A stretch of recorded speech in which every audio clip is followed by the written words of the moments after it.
Seahawkers podcast. I'm Brandan Schultz of the Military Seahawkers, and I'm going to be going about things a bit differently today because Adam got called away to Louisiana for an emergency job. So I have a few emails I want to get to, and I have my weekly spot with Anthony of the Nach on Sports that I'll work in along with a few bonus topics this week as we recap the Chiefs game, we look ahead to the Cardinals game, and talk about whether or not anyone should sit out versus Arizona. Also, we're going to be talking about some coaching changes potentially coming up over the weekend. NFL MVP, who we think is going to get that spot, offense and defensive rookie of the year, along with coach of the year. But before we get there, let's talk a little bit about this win over the Chiefs. The Seahawks are now 17-2 in prime time under Pete Carroll. And with Russell at quarterback, the Seahawks are now 52-0 when leading by 4 or more at halftime. 4 more at halftime, up 14-0 at halftime. I'm sure most of us just assumed the game was over, right? Because 4 points against the Chiefs, yeah, that's enough, right? They continue that stat going to 52-0 when leading by 4 or more at halftime. So exciting win over the Chiefs. And with all that said, let's get into my conversation with Anthony from the Nach on Sports. And Anthony, with that win, we know what it means. We know where the Seahawks are going. The Seahawks are going to the dance. They're going to the tournament. In other words, they're going to the playoffs, Brandon. Yeah. How you doing, man? Early Christmas present. We beat the Chiefs to do it, too. I don't have to wait to beat the stupid Cardinals. 3 years in a row, the Cardinals have come to Seattle and given us a late season spoiler when they're really not that good. And now that was my one concern, that we'd have to get that one win against the stupid Cardinals, even though they're terrible. And we did it against the Chiefs early. And so going to the playoffs, man. Yeah, I was going to say, I mean, it's very impressive because, listen, I know we talked about picks last week. And, listen, I knew it was going to be a dogfight, but I thought by 3 points would probably be the margin of victory. It would be Russell Wilson going down the field late. But you guys were in charge of that game. I think you told me off air, it was the Kansas City led for like 1 minute. You guys kept Kansas City in the trailing position, which I don't think anybody's ever done to KC. Yeah, that was it. Yeah, you go to the Rams game, right, where they had both put up 50 points, and they were just trading scores back and forth. And that was the most impressive thing to me, was that the Chiefs, they got up by 3 points, 10-7 early on in the game. Seahawks scored a touchdown to put it up 14-10, and they were tied up at 17 points apiece, I think, there for a little bit. But in the third and fourth quarter, they start to pull away. They get up by 10 points. And that was the most impressive part of the win. And they didn't take their foot off the gas, which was another thing that I get concerned with the Seahawks, is that, okay, they get up by 3 points, a touchdown, and they go, okay, well, we can try and run the ball. We don't have to take any big chances. But you had that deep pass down the sideline to Tyler Lockett, the moonshot. And then you had the one-handed catch by Doug Baldwin to get it down to the 1 yard line right after that. And they're able to pound it in from there. That's what made it feel so good, was that they were aggressive at the end and played to win the game. Yeah, I was going to say they were really aggressive.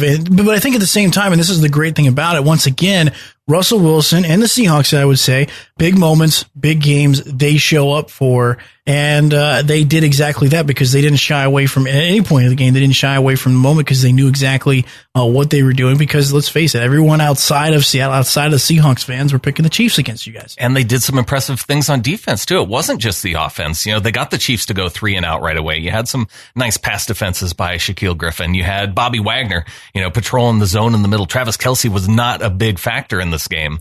And a part of that was Bobby Wagner. A part of that was Akeem King, their corner, that they put on Kelce man-to-man for a few moments throughout the game. So just a good performance overall, able to get pressure on Mahomes late. You saw him. Now, they didn't get a whole lot of sacks, but flushing him out of the pocket. But holy smokes, he made some great throws, too. That one touchdown throw to Sharkandrick West, where he's throwing sidearm, essentially, and just whizzes it past Bobby Wagner, and the guy has a clear run to the end zone. Just some really solid moments for him. So it was an impressive game by Mahomes. And that was really the first time where I'd sat down and watched a whole lot of Pat Mahomes. Yeah, I was going to say, I mean, we don't get to see him too often. I mean, I don't know if I don't think he's on local TV all that much, but either way, again, Patrick Mahomes is living up to the hype. I mean, he hasn't disappointed. I thought he was maybe being a flash in the pan, with what we saw early on, but all he's done is be more consistent and be consistent with just amazing plays all the time. And so, yeah, I take he's the real deal. If they had just an average defense, they would probably be undefeated, if not 15-1. Yeah, I was going to say maybe one loss, and that one loss coming to the Rams, maybe. Yeah, that would be about one it. of the three teams. That 3 or 4 teams. Brandon, also what I want to talk to you about is, again, the rushing attack. 210 yards, Chris Carson getting the job done, but it was a group effort as well, over 200 yards rushing. I think it was close to 270 yards passing as well. But were you glad that it wasn't just all Russell Wilson, all throwing the football? They didn't get away from handing it off to Chris Carson. Going into this game, I think we talked about it, the importance of running the ball against the Chiefs defense. And because they're one of the worst in the league at giving up the run. So it's good to see Chris Carson be the first 1,000-yard rusher since Marshawn Lynch back in 2014. And I hope that they carry it over this week to Arizona. But we had Russell Wilson. He escaped out of the pocket a couple times for some solid runs. Mike Davis had a few good runs in there. It was a collective effort. And that's been one of the impressive things about the Seahawks team this year, is that they've been able to run the ball against just about everybody. And I know we're going to get into this later, but I want to talk to you about Pete Carroll. This is something I talked about my show last night. We'll get to that in just a second, but I got to get to, we've been talking about punters and kickers, ever since I've had you on the show. Yeah. At different times. We talked Special about teams is a third of the game, Anthony. It's important. It is. Well, I'll tell you what, Michael Dixon, I can't remember. Did he make the Pro Bowl? I don't know if he did. He did. Okay, he was voted in. Good. He made the Pro Bowl, because I'll tell you what, the things this guy can do with his foot, drop kicking and how he did it is just impressive to me. That guy really is a weapon, and it's actually kind of fun to talk about a punter like Michael Dixon. He's actually fun to talk about. He is, and we've even had some discussions about it too. How crazy is it to think that potentially you could have, and we saw Sebastian Janikowski go down to injury in this game, and he couldn't do the kickoff, which is why he came out for the drop kick. And I even wanted to see him go out there for a field goal or extra point attempt just to see how he could do it, because I want to have the conversation.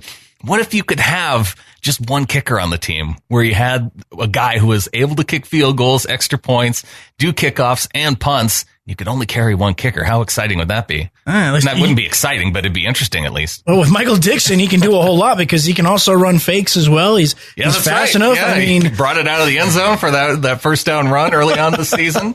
Yeah, the drop kick thing, it was fun for a little bit until, he kicked it out of bounds. But that was something that we saw him do actually in the preseason. He went out there for a drop kick kickoff in the preseason, but that was the first time that it had been executed in the regular season since Doug Flutie did it. Well, that's what I'm saying. That's the interesting thing is, what if you can drop kick for points? Because you can drop kick. You can. And get, 2 points, I believe. I think it's just a single point. Is it a single point? Yeah. Oh, I thought it was 2 points for a drop kick. But either way, that's still points. It's true. The thing I wonder about, though, with the rush on special teams, if they'd be able to get to the kicker that much faster.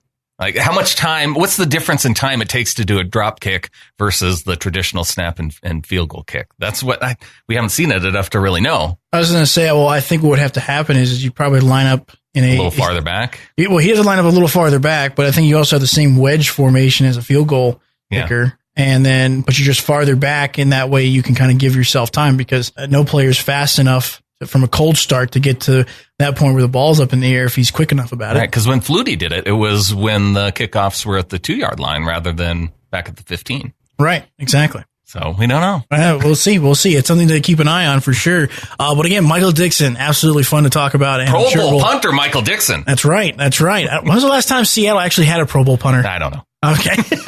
What are you going to think about that one? Rick Tootin, maybe.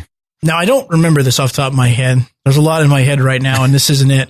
But is Seattle locked into the number 5, or is there still room for movement? There's room for movement, but it's, looking at the percentages, it's like a 95% chance that they're going to be the 5th seed and play Dallas. Okay. And then Dallas is pretty much locked into the 4 Dallas seed. is locked into the 4 seed, but there's potential for the Bears to move up to 2 and the Rams to go down to 3.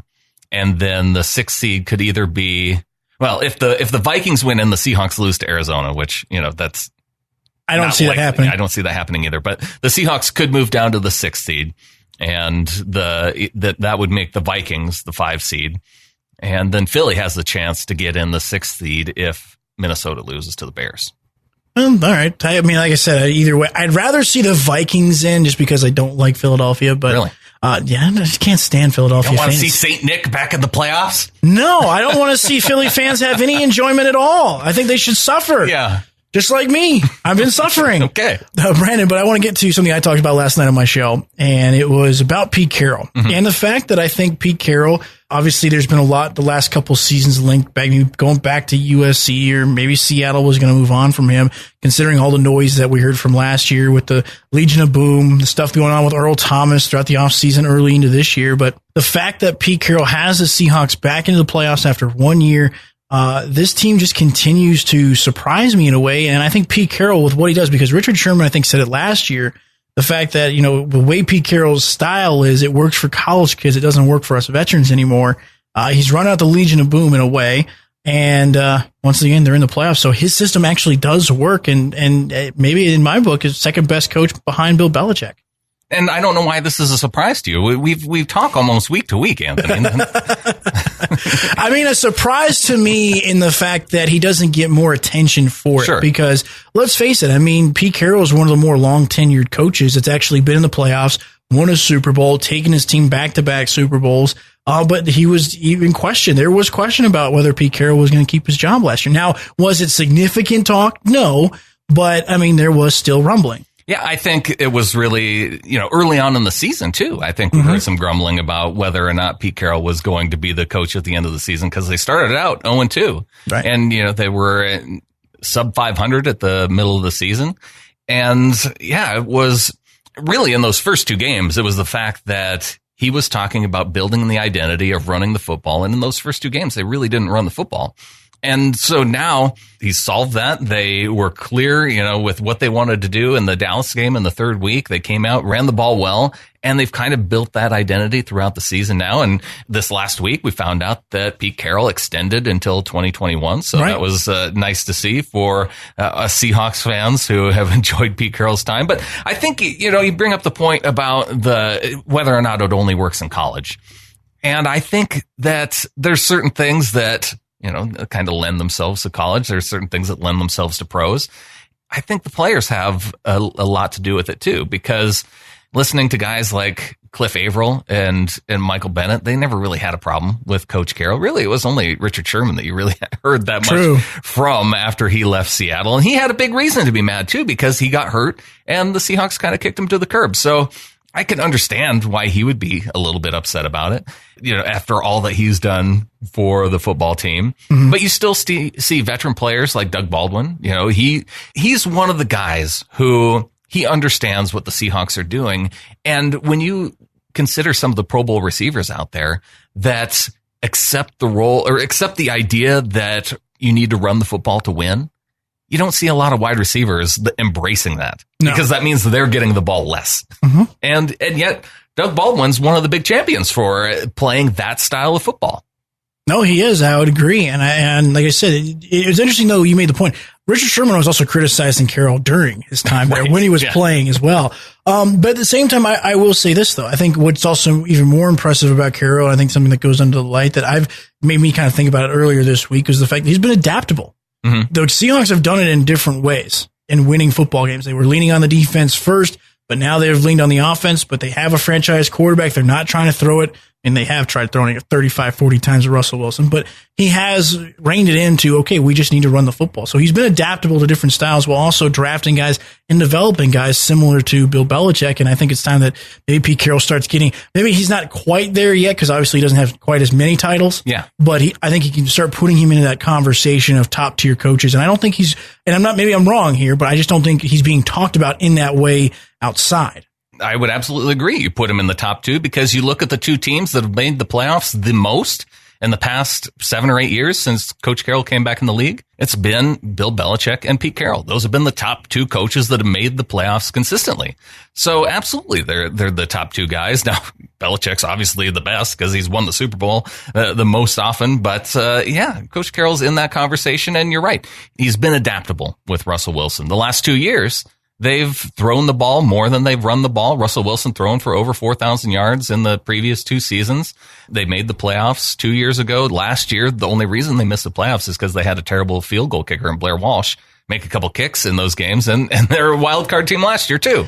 Right. No, absolutely. Absolutely. And so moving on from that, as we look at Arizona here, Brandon, you guys do have a clinch that you said there is potential for movement. Do you rest anybody here? Do you play them the half? How would you approach this week as Seattle's already clinched a playoff spot? There's a few guys that I would rest. I wouldn't rest everybody. Russell Wilson's going to play in this game, but you consider the guys who have injuries. DJ Fluker, who came in against the Chiefs after 2 offensive linemen went down to injury, and he came in and played a solid game. I'd go ahead and keep him on the bench. You want him healthy for the playoffs. He's fighting through an injury. Chris Carson, I would have him come out, take a few snaps, and then have Rashad Penny and Mike Davis take majority of the snaps at running back against the Cardinals.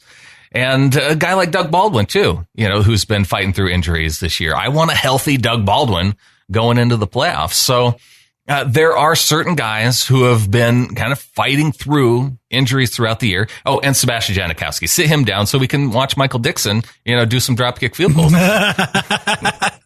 Fair enough. It'll be interesting to say the least, Brandon. Like I said, I'm curious to see how they will play this. But more importantly, I know we'll talk more about it, but early thoughts right now at the potential of playing Dallas, except this time instead of being in Seattle, you guys will be in Dallas, and you guys are going to have to be road warriors. Yeah, I'm not opposed to that. And in fact, going through Dallas and potentially New Orleans could be one of the best outcomes for this team, because the Seahawks traditionally haven't played all that well on grass. Their last loss down in San Francisco on a grass field. They played Denver early in the season. They played Chicago early in the season. There's history there with the Seahawks playing on grass for some reason that they struggle with it. So going to play in Texas at Dallas at Jerry World, and then going to New Orleans in the Superdome, that could be their best road to the playoffs. And then potentially, who they'd play then in the championship round if they could get by New Orleans.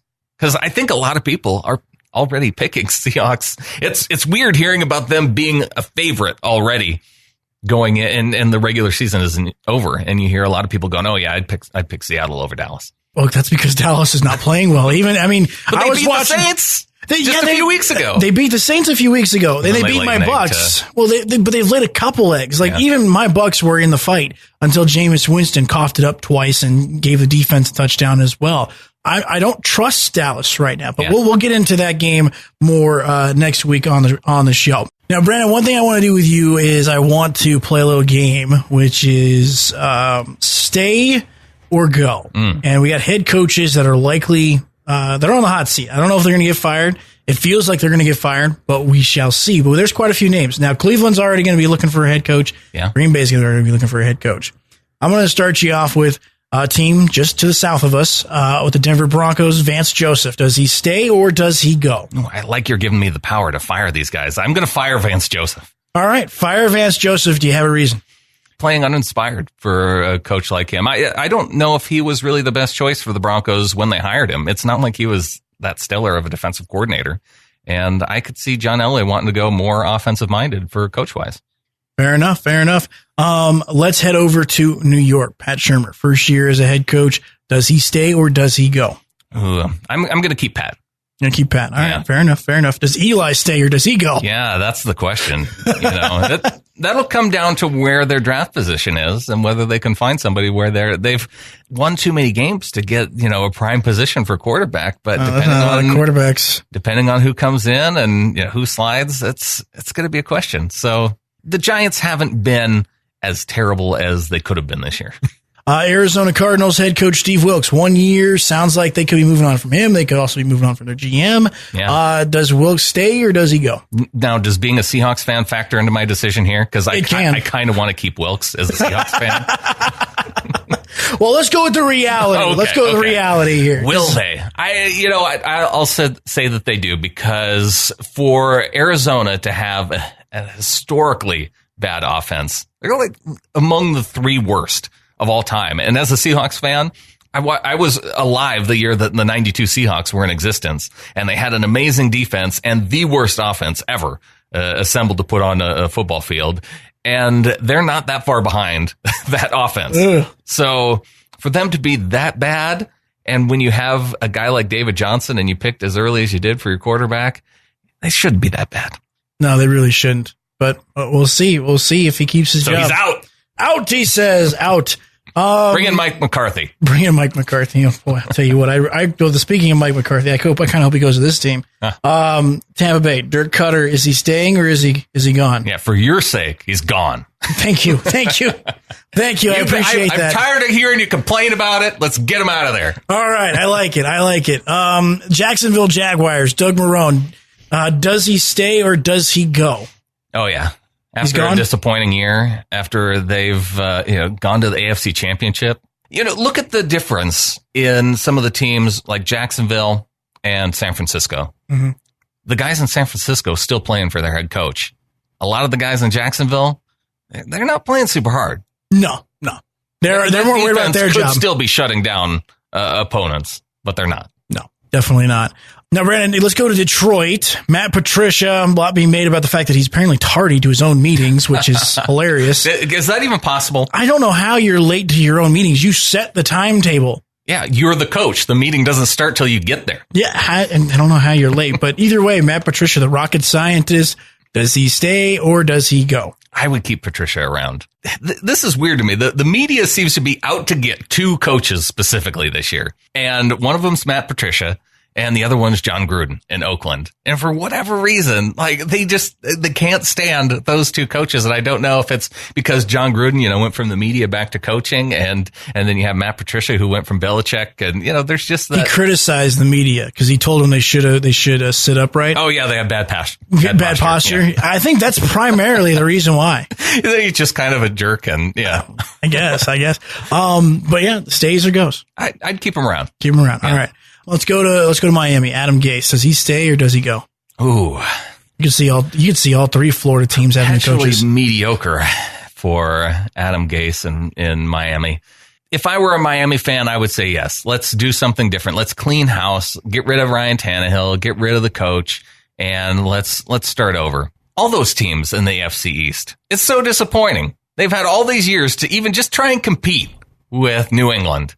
And they haven't even been able to. How many of them have even made the playoffs? You had Buffalo make it once. I think you had the Jets in the 2009, 2010 the Rex season. Ryan years, right? Miami's Chad Pennington won the division, and a couple years back they snuck in as a wild card with Tannehill, but just not even putting up a fight. Mm-hmm. The fact that the New England's getting a 1 or 2 seed every single year, that's unacceptable. They need some more movement in that division. Yeah, no kidding. Two coaches that I want to get your thoughts on real quick here. Jim Caldwell and Mike McCarthy. Where do you think those guys end up? Because Jim Caldwell did interview for the Green Bay job. Yeah. He has been linked to some others. I think Tampa Bay also is talking about him. And then Mike McCarthy, obviously he's going to be a hot commodity. Where do you think Mike McCarthy could end up? He has apparently said that he was interested in the Arizona Cardinals job. I could see that with the young quarterback. Tampa is an interesting spot with Jameis, depending on what they decide to do with him. I don't know what they're going to do with him. Maybe he would go to a team where he knows where the quarterback situation is set. Yeah, and that would be Arizona. I could see the Cardinals throwing some money his way. And then your favorite coach of all time, Bruce Arians. He talks about always wanting to come back to Cleveland. I wouldn't hire him. You wouldn't? No. Not if I were Cleveland. No. Would you just stick with Greg Williams? I would stick with him for a year. I wouldn't try and go long term, but what they've done to turn this team around in the last few weeks of the season, or really this last half of the season, I don't know how you can get rid of that at this point. I know it's kind of controversial because Greg Williams in his past, but he's got the team winning. Well, I was about to say, controversy be damned. I think you're Cleveland. At this point, you want wins. Yeah. It's not like if you didn't have a problem with Greg Williams being your coach and defensive coordinator, I really don't see what the change is going to be from him being your head coach, even though he's been in the interim here. The only caveat I would say is that if now Cleveland with Baker Mayfield and some of those nice pieces on defense is somehow a desirable job to where you're attracting top talent, then maybe you do go ahead and bring that in. Who's that out there? There doesn't feel like there's no Sean McVay, there's no Matt Nagy, there's no Doug Peterson in my book right now in the NFL that makes me think that there is somebody like that. And if there is somebody like that, are they really looking at the Browns when there's a job opening in Green Bay, when there's a job opening, there's going to be other jobs. I don't know if Cleveland is the top job still, even with Baker Mayfield. I think they might have somebody already with Freddie Kitchens. Maybe. He already has the kitchen sink with him. I would stick with him for at least a year, just because what you don't want to do is make a hire like Jim Caldwell or one of these other guys and have them come in and the Browns be terrible again. Right. And everybody goes, oh, look, same old Browns. Regression. They make a decision. It's the wrong one. Well, Brandon, I appreciate you playing this little game with me as we look at the coaches getting fired and hired and everything else. Black Monday is coming up, and I'm very curious to see.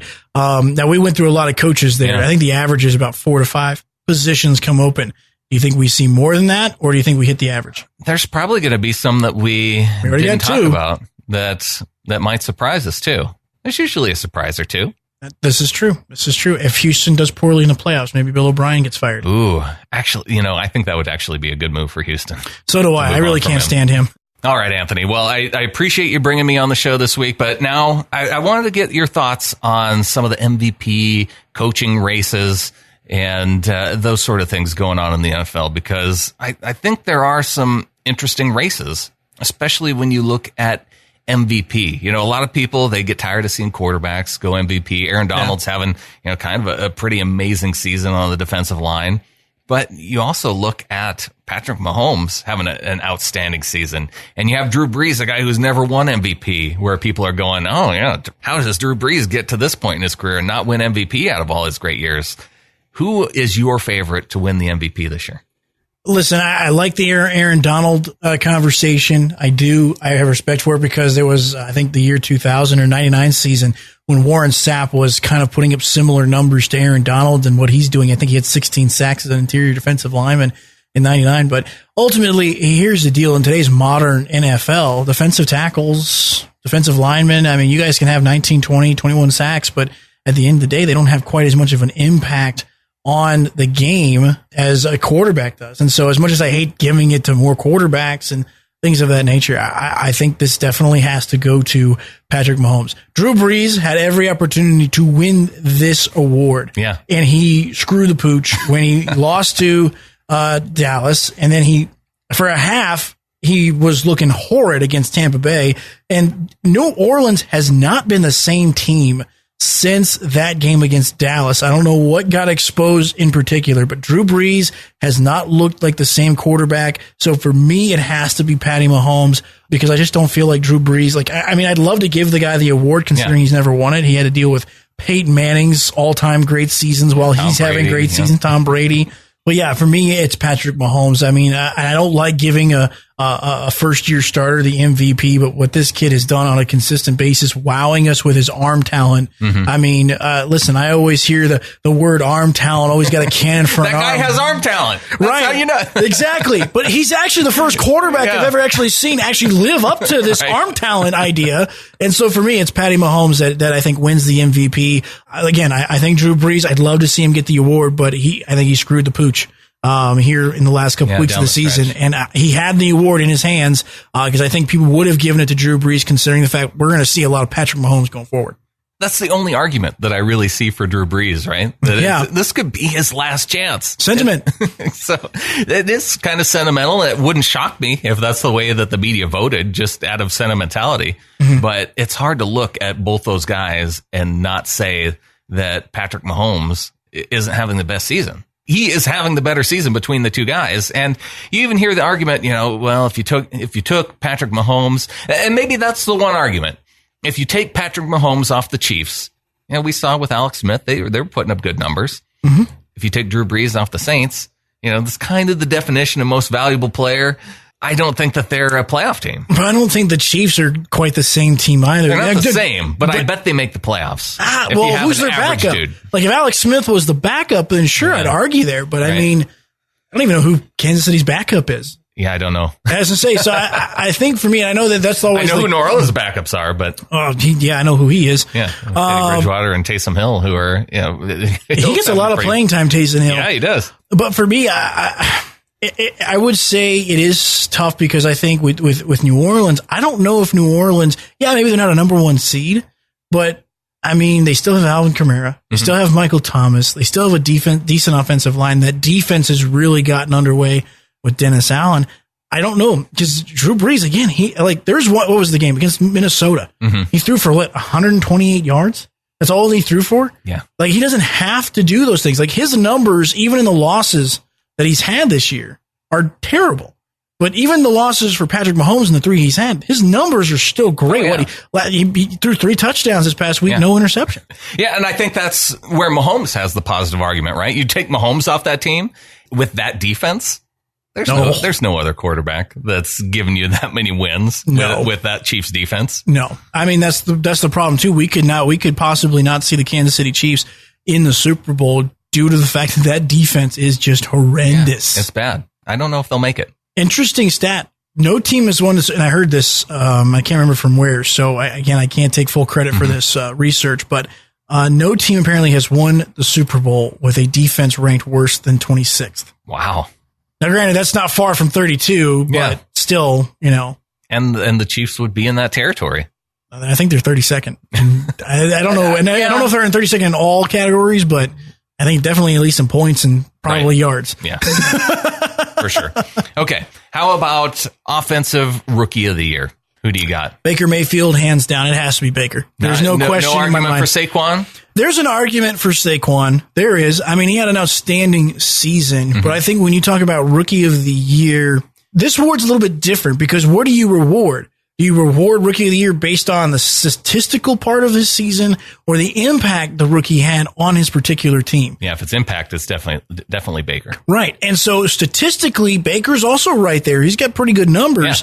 Yeah. I think I saw the stat on Twitter. Like, he's kind of right there with Tom Brady in terms of touchdown passes, QBR. I don't know if they're in there with yards, but either way, I think it's Baker Mayfield, and I hate giving it back to more quarterbacks, but you have to give it to Baker because he's taking this team from 0 wins to possibly, if they win this game against Baltimore, which I think they still have a good chance, even with that defense that Baltimore has.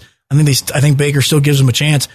They could have their a winning season. I don't know how long it's been, even if it's 8-7-1. Right. I think that still a winning season. Still a winning season, and what he's done is reinvigorate that Cleveland franchise. And that's only good for the NFL, I think. Don't get me wrong. I like Cleveland jokes as much as the next fan, but eventually they get tired. Yeah. Well, Tampa Bay's lining up for that position right now. Washington could be making a run for it, too. Well, the Redskins, they were a playoff team until Alex Smith got Joe Theismann.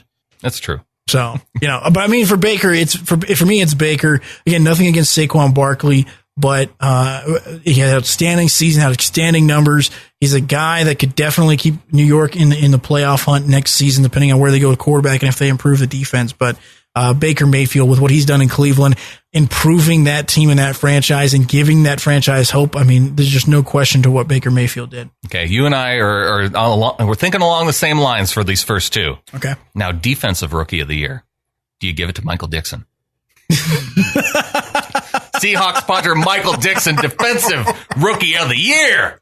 Do they even have a special teams rookie of the year? I don't think so. I was going to say, I don't know if they do. Maybe they don't. I mean, yeah, because punting is essentially a part of the defense. The Seahawks defensive players have named Michael Dixon an honorary member of the defense. So he's probably the 4th or 5th best defender on the team right now. Who's like the most popular punter in the NFL?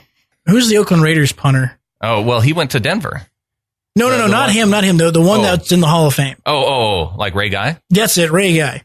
I think Michael Dixon's going to be like our next Ray Guy. Yeah, well, he's, Ray Guy is what they named the college punting award after. Right. So, I mean, dude, Michael Dixon, he is probably going to be the most talked about punter in the NFL for years to come. He's just that fun to watch and do things. And he seems like a pretty funny guy. I don't know if anybody's ever stuck a camera in his face. I don't know a little if he's bit. Funny. Yeah, he's pretty funny. All right, so there we'll get him more media attention. Tell the Seahawks PR team to get more attention. Let's get a campaign going. But defensive rookie of the year, I'm trying to think of who was. There's the linebacker for Indy. I can't even think of his name. I don't know. The only guy I could think of was Michael Dixon. I wanted to get your reaction. Well, again, I mean, as far as defensive rookies, I can't tell you anybody else. There's the safety for the Chargers. Oh, Derwin James. Yeah, that's true. Derwin James. I'm trying to think who else was drafted in the defense this year, because all I remember is quarterbacks. This isn't that important. Let's move on. Fine, Michael Dixon, defensive rookie of the year. Thank you. Okay, coach of the year. Coach of the year. man, Now, we were talking before we went on air, and you said that there's no way that Pete Carroll's going to win this. I don't think Pete Carroll's going to win this. I really don't. I don't have any problem putting him up for the award. Yeah. But I think you have to give Anthony Lynn a lot of credit for what he's done, because you look at what the Chargers have been through. Mm-hmm. They play road games 16 games of the year. Yeah. Because no Chargers fans going to the whatever that StubHub Center is. Anthony Lynn, for me, is the coach of the year, just because he didn't get coach of the year last year, and the Chargers were knocking on the door. They were a field goal kicker away. Talk about field goal kicker issues. Yeah. And so for me, I think Anthony Lynn's coach of the year this year. Greg Williams would also not shock me if he was able to get it, because I think we've seen an interim head coach get it. But I would say, for me, my leading vote getter would be Anthony Lynn, just because of what he's been able to do with the Chargers. I mean, that number one seed in the AFC still up for grabs. We could see the Chargers potentially get it. We could see the Chiefs potentially get it. Yeah. I can't remember who's playing. I think the Chargers have the Broncos. I don't know who the Chiefs have this week. Oh, they have the Raiders. Do they have the Raiders? Yeah, well, the Raiders have been playing better. They've been playing better. But I mean, know if they're good enough to beat the Chiefs. I don't know. Depends if they rest their guys. But either way, I think that it's definitely got to be Anthony Lynn in my book, just because of what he's been able to do. He hasn't done it with a lot of credit. Now, granted, he's got a lot of town football players. He's really reemerged with Phillip Rivers, made him look really good. They've got weapons. They're a fun team to watch. Okay, I'm going to cut this out of the show. We can't have a Chargers coach win in it. So, one other guy that I'd throw in the conversation is Frank Reich for the Colts. I think he deserves some credit. Matt Nagy for the Bears, I think. Well, what he's done with Mitchell Trubisky has been really impressive, because I'll tell you what, I did not think Mitchell Trubisky was going to be all that interesting. I mean, Bill Belichick, you could consider that guy. He's pretty good. I'm not giving Bill Belichick the award. No way. I mean, Frank Reich would be interesting, considering the fact, I mean, let's face it, the Indianapolis Colts are potentially a playoff team, but they are the quietest playoff team, because nobody's talking about them. No. Like, usually we talk about the Indianapolis Colts because of Peyton Manning and all that stuff. But yeah, Frank Reich has done an impressive job. They started off slow. They did, and then they're still a potential to make the playoffs. All they have to do is win. Yeah, and that's the really interesting thing about it. All you got to do is win, and they're in, and they can still win. I think they can still win the AFC South. Yeah. And so, yeah, if he wins the AFC South, I would say Frank Reich's probably closer. But again, I don't see him jumping Greg Williams or Anthony Lynn. All right. I like Greg Williams, though. I mean, and if you gave it to Greg Williams, I wouldn't be all that. I just don't think the NFL will do that. No, I don't think so either. And I don't even know if the guys who vote on it would be going for that. How do we get votes, Brandon? That's what we need to figure out. How do you and I get a vote? Yeah, how do we get a vote in this? We need to work on that. Yeah, I agree. I think we need a more high-profile gig.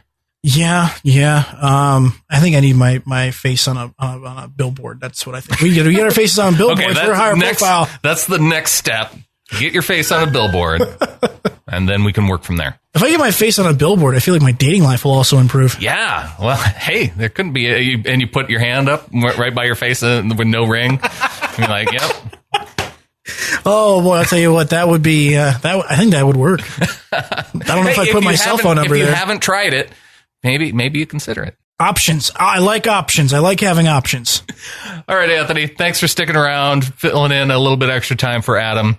And I'm sure we'll be talking some playoffs next week. Yeah, at least you guys are in the playoffs. And like I said, I really appreciate it, Brandon. It's always fun to talk about you guys and have you on my show. Always appreciate when you guys have me on the podcast as well. And like I said, the Seahawks are fun to watch. And I think they're a dark horse in the NFC. I think they're dangerous. How deep do you think they go? I mean, I could see Seattle going all the way to the NFC Championship game. Yeah. I don't know if they quite have the talent to make a Super Bowl run at it, but I could see where they can make a deep run to the NFC title game.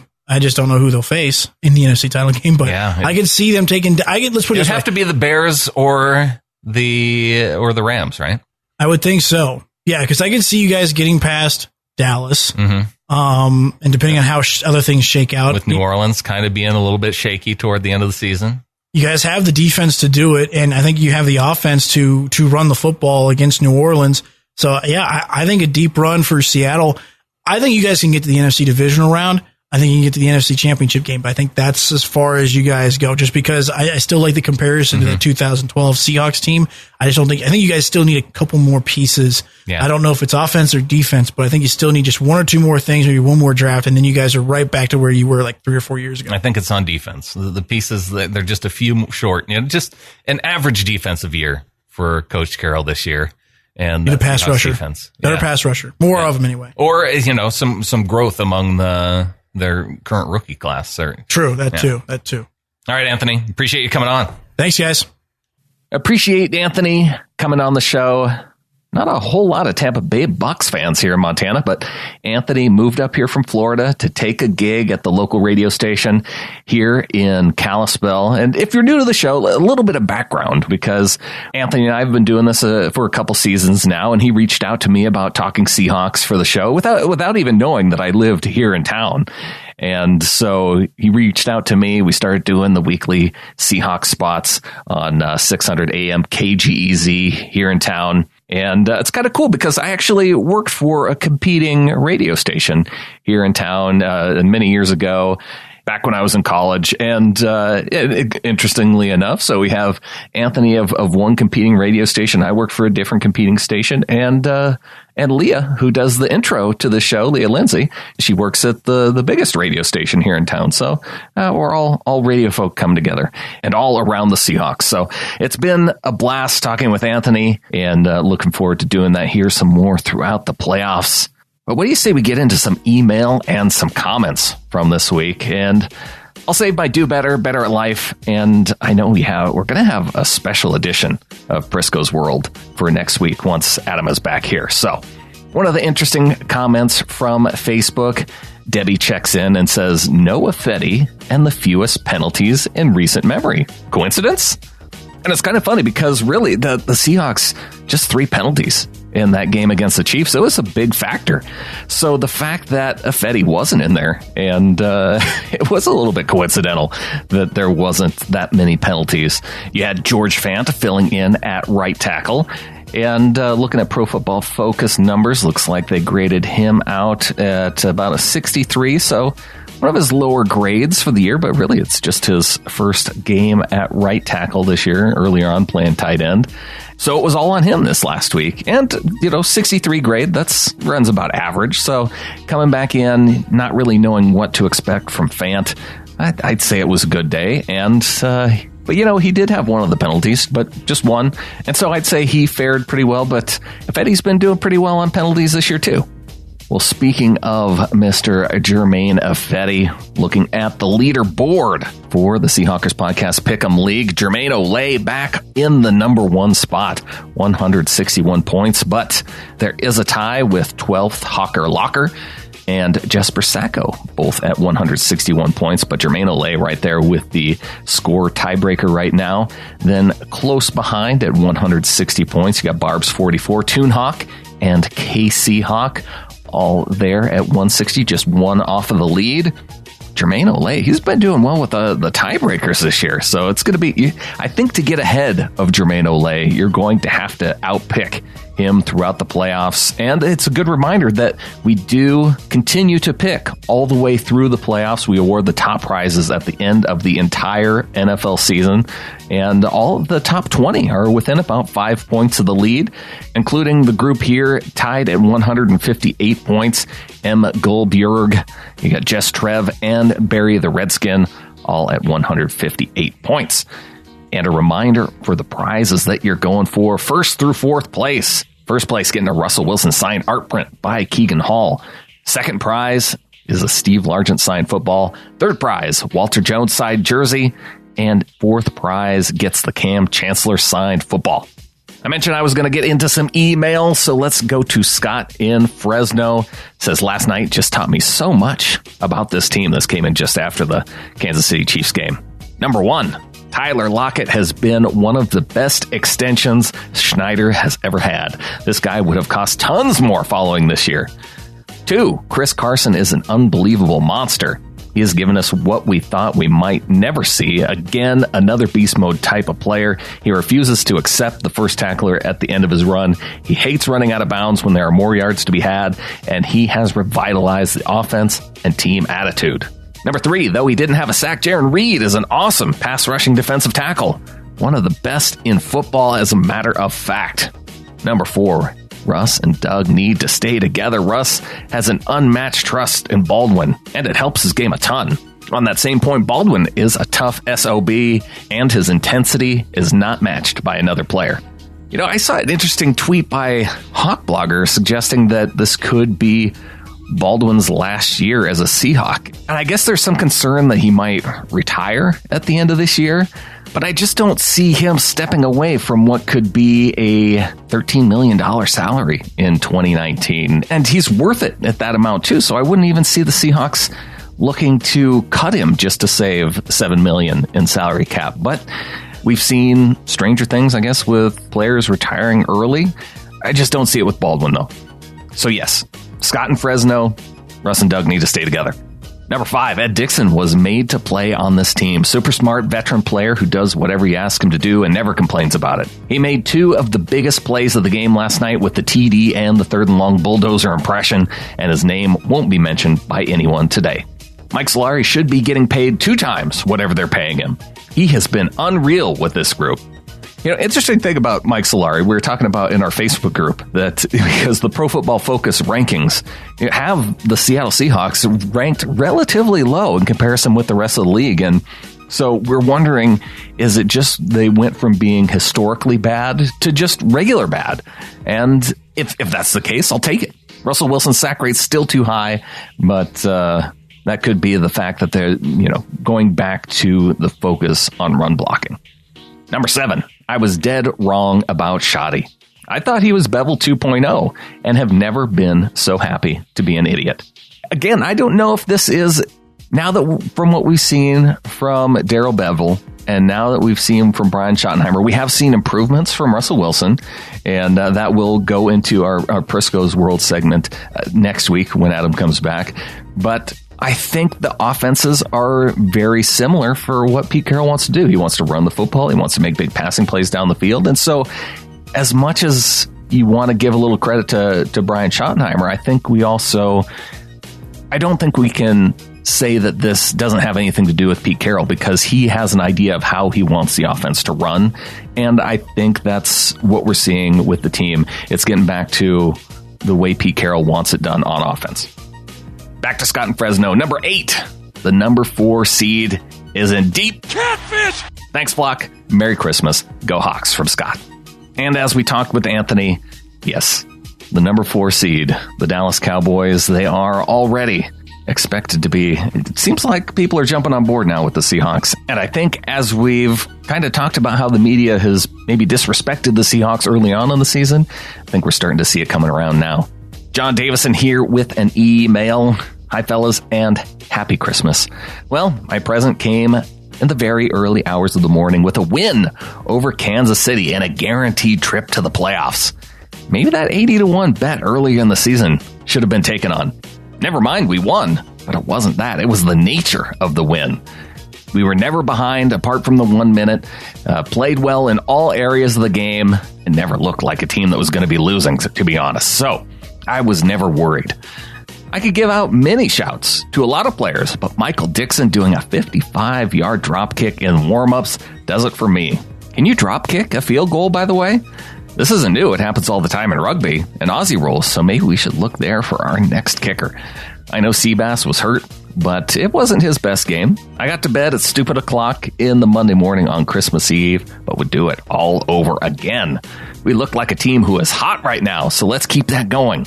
But let's give our banged up people a break. Go Hawks from John. Yes, does the podcast pick 'em going to the playoffs? John, yes. I mentioned it in the Pick'em show. I just mentioned it again. Yes, do not forget to pick, especially with you being in the top there, John. Do not forget to pick through the playoffs. And we did talk about it with Anthony a little bit. You can drop kick a field goal.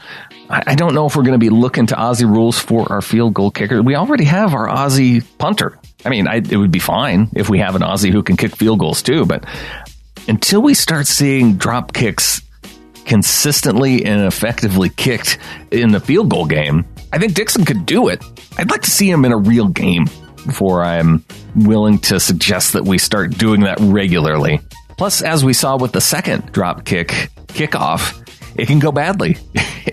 We're not going to be lobbying for drop kick field goals if he's hooking them wide left, even if it's once out of every 10 times. As it stands right now, let's just stick with the traditional field goal kicks. And then if we start to see it more consistently, we can think about it some more. Scott Harrigan checks in. I read on the Seattle Seahawks website that Sebastian is okay, which is good news. When he got hurt during the game, it made me kick my table and break it. They were talking about if he wasn't able to kick it, then Dixon may drop kick a field goal. Sounds interesting, as I'd never seen that before. How do you think the scenario would play out? Also seems that even with the injuries on the O-line, they seem to play well. Even Ethan Posick. As always, love the podcast. Keep it up. Yeah, credit to Ethan Posick switching over from the right side to the left side. DJ Fluker checking in once the J.R. Sweezy injury happened.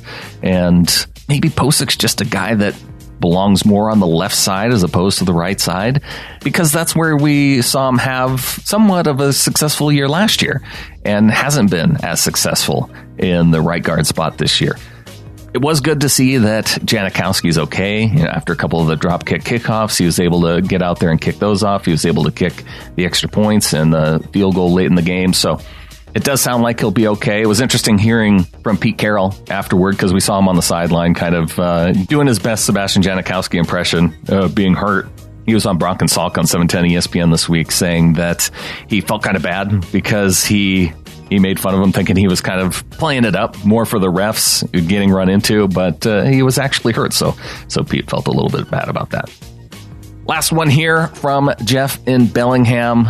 This was my favorite prediction that came in before the game, and I really wanted it to happen in the Chiefs game. Jeff says, I'm not a prophet or oracle hawk, but for today, I'm feeling it. So let me tell you what's going to take place in the Clink tomorrow. So this came in on Saturday before the game.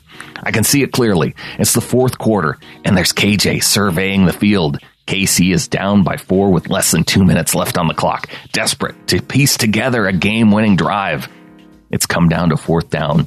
The Mahomes is forced from the pocket as the 12s roar. Fear of the no-look pass lingers in the minds of some, but not KJ.